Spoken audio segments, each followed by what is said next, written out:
Hello and welcome to Record Sports Hotline live from the World Cup. Every save counts on the pitch and off it. Keep showers short. Only boil what you need and don't leave the tap running. Goals matter, but water is always worth saving. Search Scottish Water today. My name is Daniel Cott. I'm delighted to be joined by Record Sports Keith Jackson and Scott McDermott. Guys, how's it going? Well, we're back home in Boston. Another busy travelling day. Travelled from Charlotte this morning to get here, and I think like the last time when you arrive in the city where the game's going on, Scotty, you get that wee buzz, don't you? And what a game! 1 point, 1 point, and we've made it to the knockout stages. It's interesting. Obviously, Charlotte is the team's base camp, but when you arrive in Boston, because of what we've experienced up until now and what it's going to be like the next couple of days, this feels like Scotland's base camp. This is our base camp. So it did kind of weirdly feel like coming home earlier today. It was a bit peculiar, but and check it to you. I think we belong in Boston. Dan. Is that why you've got the Scotland shirt on? No, basically I've ran out of t-shirts. This is literally the last one I've got. There was an emergency trip to TJ Maxx. And what have you got on there, Dan? Is that one of them Turkish Scotland strips? It's right off the rails. This is one for the soccer shop up the mall. Right. My t-shirt's bad. You should see the boxers. They're running out as well, by the way. That is not a pretty sight. You down to the kind of cast-offs, the one that you would do? Aye, the ones I wore last Tuesday. Just inside out there. Lovely. There's a lovely thought for all the viewers. There you go. You're welcome back home. Sorry.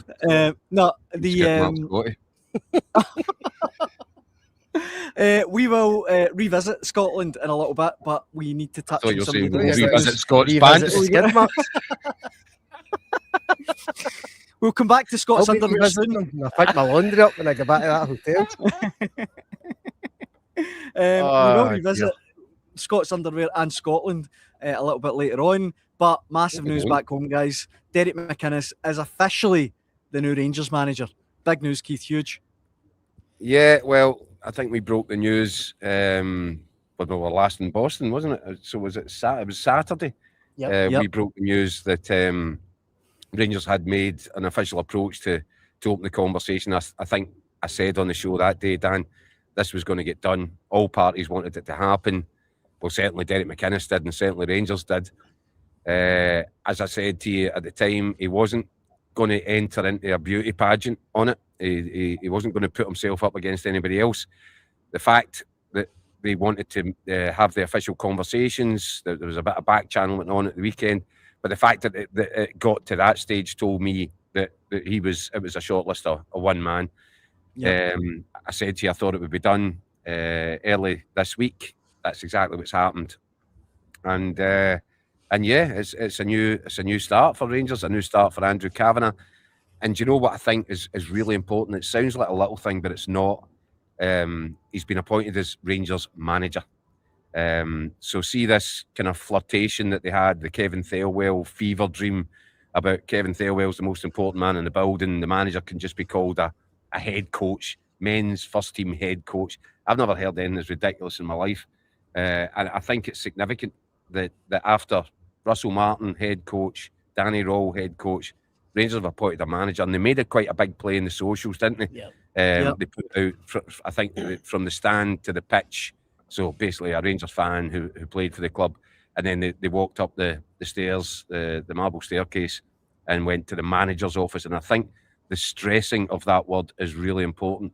And I think that Rangers fans should be delighted about that, because I think it shows, I think it's an admission that Rangers have made mistakes under Andrew Kavanagh, that the initial 6 months to a year has not been great, but they've learned the lessons along the way.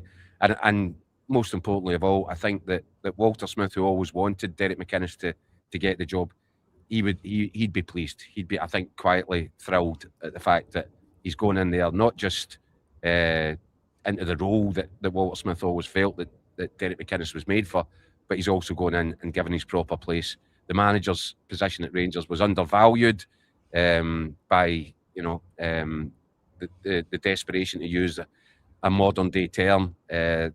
I just think it's really important. I think it's very significant, and I think it shows that Andrew Kavanagh believes he's got a man that he can get behind, that he can trust to make the big decisions. Danny Rohl was a guy that was just filling a space.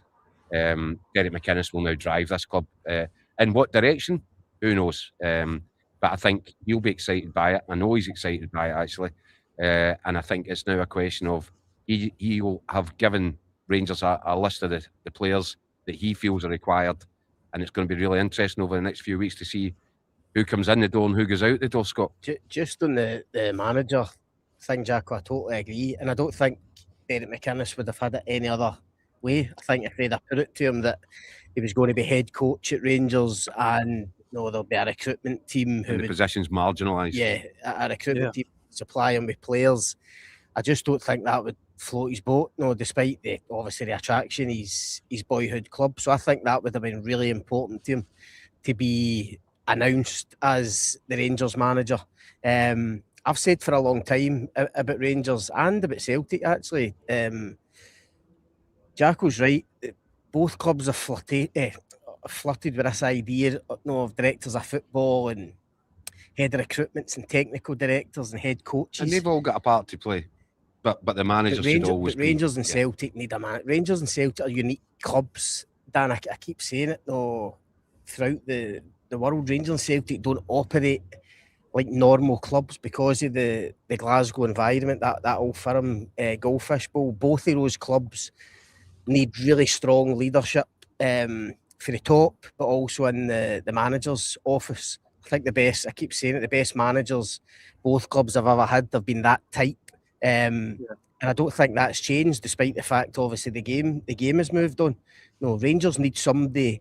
Rangers need a manager to effectively run the club.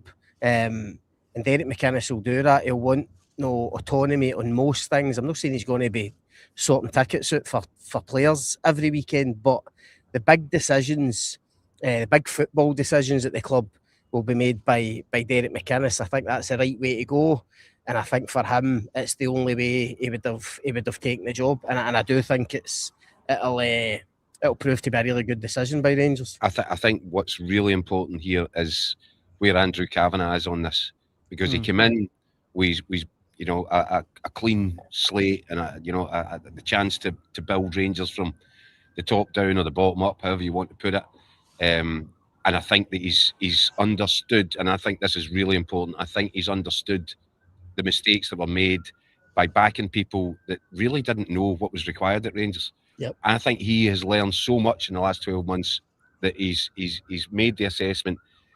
And as you said, Scott, Derek McInnes will drive it, right? And the recruitment team will still be there and they'll still do their thing.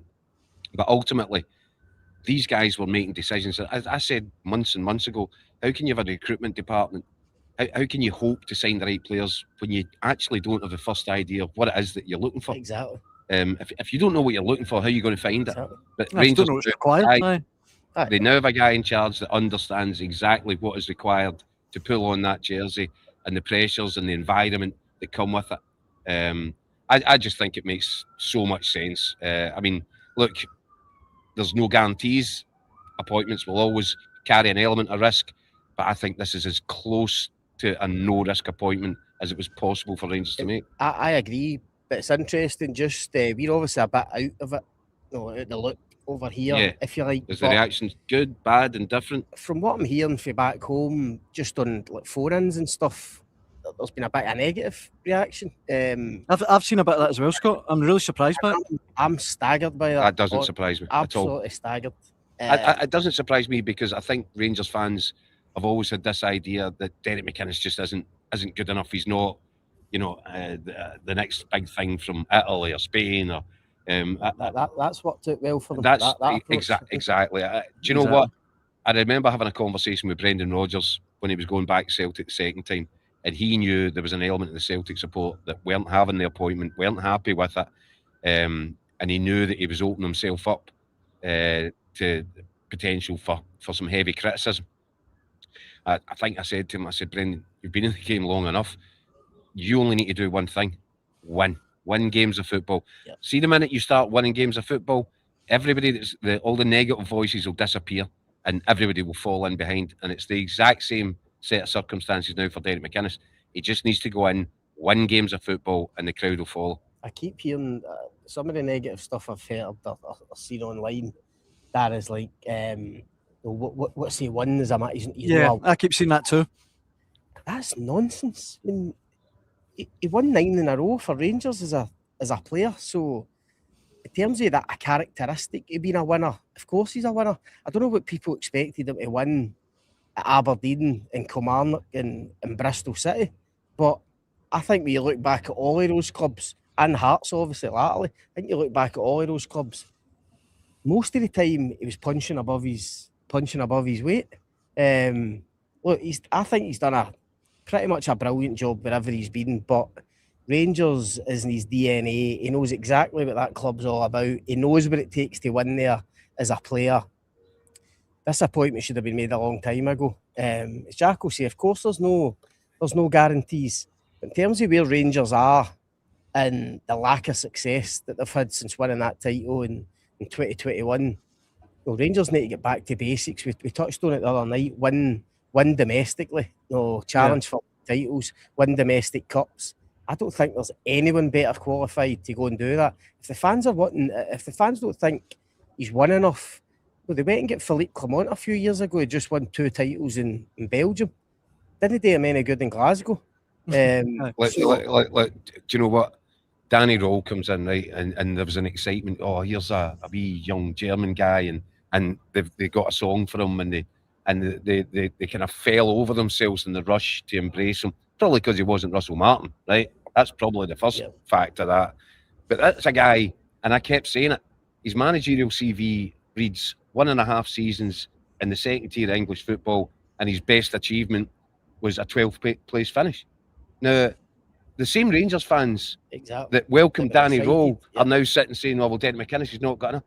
That's a staggering attitude for me. But as I said, all he needs to do is get in, identify the signings that he thinks will make the team stronger, have faith that the Americans will back him on that, and that they'll deliver the players that he wants, and then he needs to start winning games of football and see a couple of months into next season if that's exactly how it plays out. If Rangers are winning more games and they're in the conversation at the top of the table, then I think you'll find that noise will die down quickly. Let me read out a few of the comments we've got coming in, guys. And if you're watching at home, you want to let us know your thoughts on Derek McInnes and, of course, Scotland's impending World Cup showdown with Morocco, please do so. This one from user NR7 says, McInnes is the best man for the job. Our support are not being realistic. We don't have the finance now like we had in the past. We are fed up with coaches. We need a proper manager. He also says, can he bring Braga with him? Ainsley says, any chance you can discuss how this affects Hearts? Hearts have actually put out a statement, so we might as well touch on that as well, pointing out that Derek made it clear he wished to pursue this opportunity, and following discussions between the clubs, Rangers met the requested compensation terms. Sign follow. Aye, something like that. It would be pretty. I don't know. I'm trying to get a good segue after that. I'm struggling a bit, but it would be pretty remarkable, guys. I said this in the show the other night. If Rangers start the season with Derek McInnes, with Lawrence Shankland, potentially with Cammy Devlin as well, and now people talking about Braga, all for relative pennies. It's pretty astonishing, really. Well, there's a few leaps that have been taken there. A couple. Okay, I get that. I floated the idea about Cammy Devlin because I find it inconceivable that the idea hasn't been in Derek McInnes. He said he knows what he can get for Cammy Devlin. He really rates him so highly. And he knows that he's available as a free agent. I find it really difficult to think that that's not something that's been discussed. Maybe I'm wrong. Maybe he's got bigger, better, more expensive targets. I don't know, but I just think that if he was given the chance to get Cammy Devlin on a free, I'd find it really, really strange if he wasn't, really interested in exploring that. Even if it was just not to necessarily a guy that's going to start every game, but a great addition to the squad. Yeah, big personality, big character. Yeah. Claudio Braga, I think if I'm Hearts, there's just no way I'm allowing that. Aye, there's no way. I think if your Hearts and Rangers come in, surely you just don't even answer the phone. You say there's no way. You just say, look, do you know what? Well, we are prepared to sell him, but whatever the price that we're going to get, you'd need to pay 10 million more than that. You just make it impossible. You make it an impossible deal. And I'm sure that would be the Hearts' attitude. They cannot, if they want to try and keep their own fans on side, if they allowed Rangers to enter the bidding and then sold them to Rangers, then I just don't see any possible wriggle room for them in that scenario. I agree, but see, as ridiculous as it sounds, Dan, I don't know how keen Derek McInnes would be to go and try and get Braga anyway. And I know he was a player of the year last season. He was brilliant for Hearts. See, when we asked Derek McInnes towards the end of the season, taking absolutely nothing away from Braga, by the way, who was a sensation in his first season in Scotland. Derek McInnes constantly said the biggest influence on that Hearts team was Lawrence Shankland, and he's got him at Ibrox. He's also, by the way, got an £8 million striker in Yusuf Shamiti, who, whatever you might think of him, finished the season with 15 goals last season in his first year in Scotland. So I'm pretty certain McInnes will think he can work with him and make him better. There's other strikers there as well, guys like Majowski, who knows what his future's going to be. So, look, I agree from Hearts' point of view. No, there's just no way they're going to let Braga go to Rangers. But as I say, I think even for Derek McInnes and Rangers, I don't think that would be one that they would immediately try and pursue. I think a lot of things would need to happen before the end of the transfer window, striker-wise, for them to explore that or even explore that. Scotty, honestly, we're wasting our breath here. Whether Derek McInnes wants him or not, whether Rangers want him or not, Hearts will make that deal impossible, and rightly so. So they should. Aye. We will talk about Scotland, obviously, in the latest Scotland news. We'll hear from Ryan Christie in a few minutes. But before we do that, guys, across Glasgow, Celtic, they've been linked with Cole Campbell, who is a very highly rated Borussia Dortmund winger. He's 20 years old, I think. He's a United States under-23 international. As I say, he's supposedly a very exciting prospect. He was on loan at Hoffenheim last season. What is going on at Celtic, though? Because this just seems all over the place. We mentioned Elijah just last night. There's now reports, Keith, that Gavin Strachan is apparently going to West Brom. It just seems just so unorganised, so chaotic at Celtic at the minute. That's because that's what it is. Right, okay, cheers. So, I mean, honestly, Celtic need a big summer. We all know that. I'm sure the Celtic board realise that. The question is, can they do it? Because they went into the January window needing a big January window, and they failed absolutely spectacularly to do their jobs. They've appointed Martin O'Neill. I can absolutely see the sense in it, but as I've said previously, this is not a long-term. So Celtic are taking a stick and plaster approach here.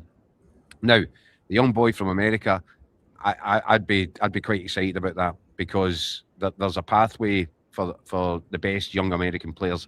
They almost always end up going to Germany, and they develop from there. And you saw Tillman at Rangers, what a good player he's turned into. If Celtic have an opportunity to get in here, and I think that's something that, that's a good signing. But do you know what it is? It's a signing for hopefully this coming season, but it feels a little bit like a project. I was going to say, I get what you're saying. And I don't think Celtic need projects right now. Celtic need tried and tested. Martin O'Neill needs upgrades. Now, you look at the way Martin O'Neill handled his first ever transfer window as Celtic manager, the level of players that he attracted to the club. Now, it took heavy financial backing in order to get your John Hartsons, your Neil Lennons, your Chris Suttons. Martin O'Neill, I'm not convinced by anything anymore.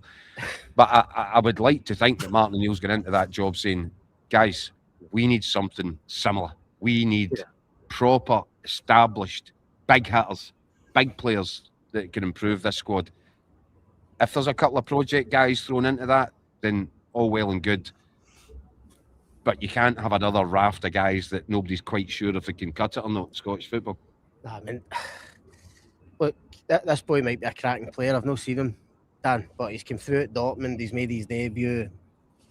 You say he went loan to Hoffenheim. That he's obviously got something, only 20 years old. But as Jacko says, first of all, is that really the type of signing that Celtic fans are going to get excited about, or they're expecting this summer, when I think we all accept there's going to be a massive overhaul there. A 20-year-old kid, know a lot of experience behind them. I'm not sure. And the other thing is, are we seriously going to believe that Martin O'Neill, the manager, has identified Campbell for Dortmund, and he's watched them and he likes them and he wants them in the first team? Come on. I mean, that's, as Jack will say, I mean, it might be a project sign, it might be a young boy that they've had on their radar for a while, they've watched his progress and development. That's absolutely fine. And listen, that's not to say he couldn't come in and make an impact. But as Jackal says, Martin O'Neill could be looking at Martin O'Neill being manager of Celtic for the next 2 years. This summer transfer window, when there's going to be a lot of upheaval, he's going to want ready-made quality guys that can hang his hat on. Exactly. Aye. To come in, Aye. play and hit the ground running. That's the way he's always operated. And as I say, it's early in the transfer window, it's early in the summer, but I think the guys Martin O'Neill will be a lot different to young Campbell at Dortmund. Yeah, we talk about profiles now and signings, don't we? Yeah. I don't see this as a Martin O'Neill profile kind of signing. No less approach over the years, but I doubt it. Am I wrong, guys, to be getting a bit kind of worried from a Celtic perspective? The sense no, because the transfer window's open, so you should be worried. I mean, I know pre-season training is a good while off, but mess. No, they make a spectacular mess. This isn't like they had one bad window. This is now going way back to when the decision was made to sell Kyogo. Yeah. Without a replacement. It's now a succession, many windows, 1, 2, 3. 18 months ago, that was. Yeah, and they sold him, took the money, didn't get a replacement, and the one guy that might have stepped up, they then sold him. It's shambolic. There's no other word for it. Celtic's dealings in the transfer market have been utterly shambolic, shamefully poor for a club of their size and with their ambition. So there's no other thing for it. They just have to find a way of making sure that this current transfer window is a whole lot more successful. Who's in charge of it? Well, that's a problem. That's a problem. We're talking about Derek McInnes having autonomy on signings and targeting players that he wants. No, Martin O'Neill want the same thing. But you just don't know at Celtic who's in the background, who's running the recruitment department, who's identifying players. Sorry to jump in, Scott, but you would assume, or is it a safe assumption, that if Martin O'Neill said, look, I'll come back, he would have wanted guarantees, like, I want to do this my way. You'd assume he's got that. Well, you would think you say that. You say that, Dan. The first issue is his backroom team. He couldn't speak highly enough of his backroom team last season. The players couldn't speak highly enough. Martin O'Neill said he was learning new things off them. Yeah. Things that So far, one of them's left. One of them's about to leave, and the other two, they can't get signed up on deals. Because they've asked him to take a wage cut. And Gavin Strachan leaving. I'm sorry, there's an alarm bell. This all sounds really doom and gloom, and Celtic might sort the whole situation out over the summer and come back really strong next season. We don't know yet. I've got an alarm bell with Gavin Strachan because Dermot Desmond and Gordon Strachan remain very, very close. I'm really surprised that Gavin Strachan might be thinking about jumping ship. Something feels off, Dan. And Celtic have to respond, and they have to respond big time over the coming weeks to give their fans a bit of reassurance. Otherwise, I think they start next season. All the bad blood, all the toxic sort of stuff that was going on was part because Martin O'Neill asked them to park it. Yeah, they won't. That won't remain the case indefinitely. And I think next season, unless Celtic make really strong, aggressive moves over the course of the close season, they're going to start next season in a bad place. And not even Martin O'Neill can protect the board indefinitely. Right, let's finish off by talking a little bit about Scotland. Ryan Christie was the Scotland player who was put up for today's press conference. Let's have a listen to what he had to say.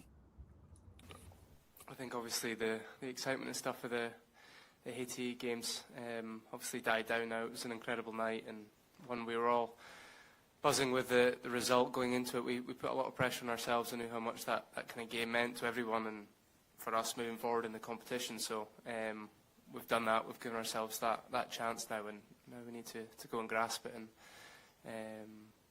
the first chance to do that is Friday night against Morocco.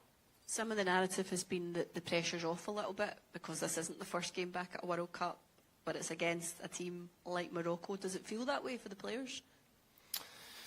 Again, we put the pressure on ourselves, but I think everybody said going into it we're desperate to get out of the group. I think it's a tough group when you look across, all the groups and all the games that have been played so far. I think the standard, especially in the other game, was very high. So it's going to be a very tough game on Friday. I think we knew that going into the draw. So looking forward to it. But like I said, yeah, we put the pressure on ourselves to try and get out of this group. Obviously, tough to know what the manager's going to do. He keeps his cards pretty close to his chest. I'm sure we'll work on some stuff tomorrow before the game as well. But listen, I'm ready to play whatever he needs me. I think I've said that my whole time I've played for Scotland. I've got such faith in the manager and what he sees in me and where he thinks I can help the team best. That whatever he plays me, I'll be more than happy to chip in and playing alongside the boys that are already in there, the likes of Fergie and Scotty and McGinn, boys like this who it's a pretty star-studded midfield at this point. So certainly makes my job easier. Is that going to be important though, because against a team like Morocco, Scotland can't afford to give anything away when you see their talent? Yeah, absolutely. And the thing we take confidence from is, we've come up against teams that are as good as Morocco in recent years and gone toe-to-toe with them. So that's where we need to kind of draw confidence from. We're not naive enough to think we're going to go and dominate possession and limit them to zero chances. We need to keep those numbers as low as possible and do our bit when we do get the chance to hurt them. What do you think will be the most important strategy for you guys to focus on against a team that's organised? Probably the same for us, to be equally, if not more, organised. I think there's something that the gaffer's been massive on since he came in, which is our structure, especially out of possession, and making it very hard for teams to break us down and create chances against us. International football is like that, I think, where quite a lot of games go down to the wire and there's not too much in it. So hopefully when we come up against the big teams, we can be on the right side of that line and cause them one or two problems ourselves. We should probably finish, guys, by mentioning some of the other stuff that's going on in the World Cup. A bit messy last night. How incredible is that? Love him. Sensational. I just love him. 20 years honestly, to the day since his World Cup debut. Astonishing. Honestly, what's not to love about Lionel Messi? He is the greatest. He is, but I'll hold my hands up, Jack. I don't mind admitting, see, coming into this World Cup, obviously because you're not seeing a lot of him now at Inter Miami, and I didn't expect him to make that kind of impact last night, which is crazy because you say I think he's the best player that's ever lived. Scott, he spent the last 4 years. That's why he moved. I know, but that's why he moved to Miami in the first place. He's spent the last 4 years preparing for this moment. He's been given everything he needs in Miami. He's obviously assimilated. He's in America. He feels at home here. Everything about Lionel Messi has been building to this and the chance to go one step further than the great Diego Maradona by actually winning a World Cup and then going and defending it successfully. And they were my tip. Look, it's early doors in this tournament, but the fact that he started off with a hat-trick, then you look at the rest of the group games. Third goal, though. Many times have you seen that? Oh, man. Goal? But the most Messi goal of all time. Nobody can stop. I'm looking at these fixtures and I'm thinking Lionel Messi might come out of the group stages with 10 goals or something. Yeah. Honestly, would it surprise you? What's up? Austria and Jordan as the other games in the group. Yeah, I mean, you could easily goals against Jordan. Right. You could get 5 goals against Jordan. Apologies to all of our Jordan viewers. And the very last thing I want to finish on tonight, guys, Ryan Christie there in the comments. Green Machine says, Gordon, Hickey, Hanley, Henry, Tierney, Robertson, Christie, McTominay, Ferguson, McGinn, Adams, 5-4-1. We must be strong. And remember, we beat Spain at Hampden. Scott, you've really talked me into the fact that Ben Gannon-Doak probably won't play against Morocco. I believe that now. It's funny, after I mentioned it last night, Dan, the more I thought about it, I thought, what, Steve Clarke might do this. He might actually leave Gannon-Doak out. Just for the fact that he obviously wasn't very complimentary about his performance. I think Steve Clarke believes he's still got a lot to learn as a young player. And I just look at this game where obviously Scotland get into it as big underdogs. I just wonder whether he might bring McLean and Christie in and drop one of the strikers and Gannon-Doak. Maybe just go with Christie and McGinn off the sides with one striker. Now, personally, I'd be disappointed in that because I've said every night on here, I just think Gannon-Doak excites me. He gives us that searing pace. He gives us an outlet going forward, a real attacking intent. And I think when you're defending in a game where you're the underdog, it's okay having that kind of banker four, and that kind of low block, if you like, but you need to have a threat going the other way. I mean, you need to have some kind of outball. I think Gannon-Doak gives you that with his pace. So I think, Scott, it's a possibility. But you just need to listen to every time Steve Clarke has spoken ahead of this World Cup, during the World Cup, albeit I've not spoken to him as much as we would like to. Every time he's spoken, he's talked about this being a tournament that will be a squad tournament. Yep. And he's talked about that, so it's the team that finishes the game. I know it's becoming a cliche, isn't it? Is just as, if not even more important than the team that starts the game. I think that's the message that he's been hammering into his players. I think they all accept it. I don't think there'll be any petted lips, but if anybody doesn't make a starting 11, because they understand the sort of conditions here, the heat, the humidity. It is really important that the workload is shared out as much as possible. Okay, Scott McTominay, John McGinn, Andy Robertson, these guys are just, get every last minute that you can out of them. The other guys will share the load a little bit. And I think Ben Gannon, I'm with you, I want to see Ben Gannon-Doak start. But aye, me too. If we're holding Morocco, or if we need a goal with half an hour to go to get the draw and get an equaliser, the thought of a fresh Ben Gannon-Doak coming on the pitch with 40 minutes or 30 minutes still to play, that excites me as well. I get that. I'm just wondering, Jacko, if he doesn't start and we're under the cosh, how do we get out? Well, how do we put it this way? I think if he doesn't start, he's more likely. Your idea then comes. He's more likely to start with Lyndon Dykes. I think it has to play Dykes. I think if so. you don't start Gannon-Doak, you have to start because your way out is he's the landing strip, exactly, and you've got McTominay and McGinn running off. That's the only way you get out. I'm talking myself into that now. I think that's what we might see. And then we've got the options from the bench. We've got players on the pitch that can change the formation. But I think that's what we might see. I think Lyndon Dykes might start this one, just because of the sort of a physicality, just because he gives you he gives you a platform to get up the pitch. Yep. And actually Lyndon Dykes talked about that the other day, that is what he brings to the team.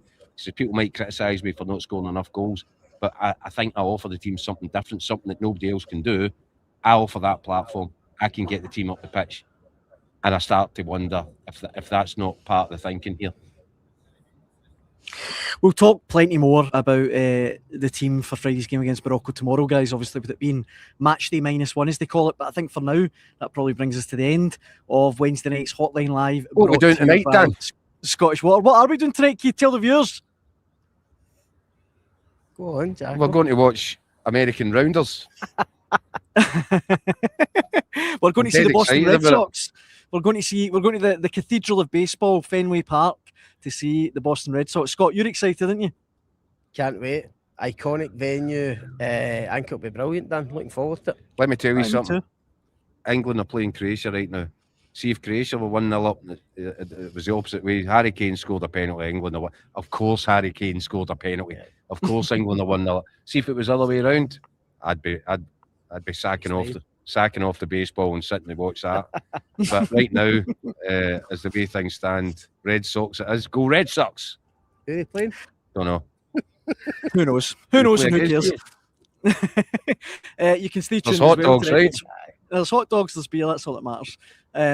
You can stay tuned to Record Sport as well for perhaps some clips from Fenway Park tonight. We'll see. Let's see what happens. But for tonight, that brings us to the end of Hotline Live, brought to you by Scottish Water. Thanks for all the comments. Thanks for watching. Keith, Scott, I'll see you in about 30 seconds. Cheers, Dan. Go Red Sox!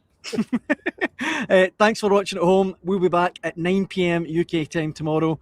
Cheers.